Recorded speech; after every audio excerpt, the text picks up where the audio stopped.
का और उसमें कि ऐसी चीजें लगी कि आज भी मतलब कहीं कहीं स्थानों पर हो सकती है वो चीजें। उसमें मेरे को एक लड़की है उषा, वो सिर्फ अपने खेत में सेब तोड़ रही थी, तो गलती से उससे मतलब मिट्टी दूसरे खेत में गिर गई, वो उसकी दूसरे उन जाति के लोगों का था।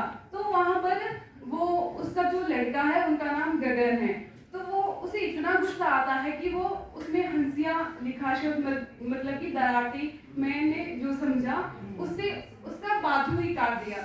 मतलब फिर वो इतना बेहोश ही हो गई वो, तो फिर वो तब भी उसका गुस्सा शांत नहीं हुआ, फिर भी वो उसे लात मार रहा है, मतलब ऐसे कर रहा है। तो मुझे वहां पर लगा कि मतलब जाति तो बाहर में है पर पहले तो हम मानव है।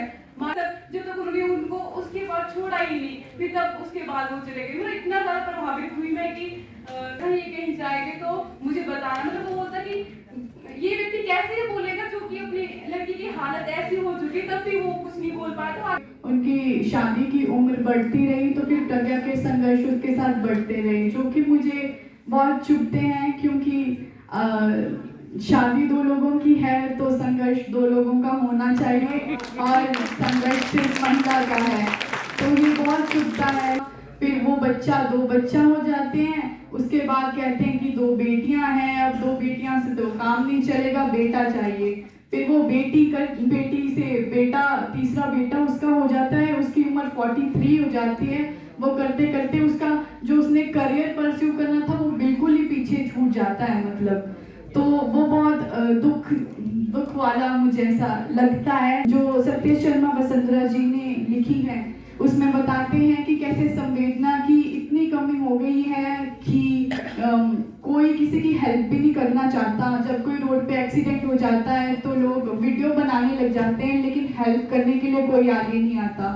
तो ये सभी कहानियाँ मुझे बहुत प्रभावित करती हैं और बताती हैं कि कैसे हमें सबसे पहले हमारा धर्म मानव का होना चाहिए, कि हम मनुष्य हैं और हमारे अंदर संवेदना होनी चाहिए और हमें समझना चाहिए। एम्पैथी जो है बिल्कुल अपने अंदर पूरी रखनी चाहिए। धन्यवाद। ये चक्कर में जाते हैं तो घर पर उन्हें अकेले ही बच्चों के साथ गरीबी में जीना पड़ता है। जैसे रेखा गगन मैम की प्रतीक्षा कहानी है, उसमें मैंने देखा कि केशव जो है शिमला जाता है मजदूरी करने के लिए, और लेकिन फिर वहाँ पे वो अलग ही रंगीनियों में खो जाता है और उसे घर परिवार की चिंता ही नहीं रहती।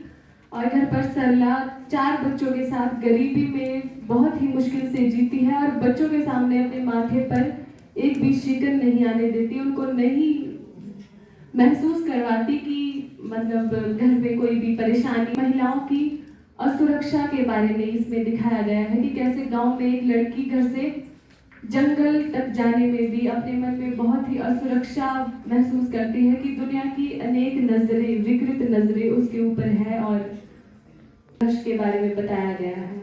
कारणवश उनकी जो है पति की मृत्यु भी हो जाती है। फिर पति की मृत्यु के बाद उनके घर वाले उन्हें नहीं मानते, फिर उन्हें मतलब कि घर से बाहर निकालने की कोशिश करते, जो उनका घर था उससे हटने की कोशिश करते, पर फिर भी वो हार नहीं मानती है। तो अपनी कहानी है उसमें बताया गया है शिमला के बारे में, कैसे वो किन्नौर से शिमला आती है। मिट्टी में तो पूर्णतः गांव का जो सिस्टम रहता है वो दिखाया गया है।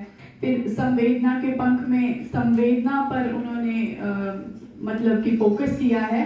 और जैसे इशिता मैम की कहानी है 3 फूल वाला पट्टू, उसमें बिल्कुल जो ग्रामीण से जुड़ी हुई चीज़ें हैं वो दिखाई गई हैं। और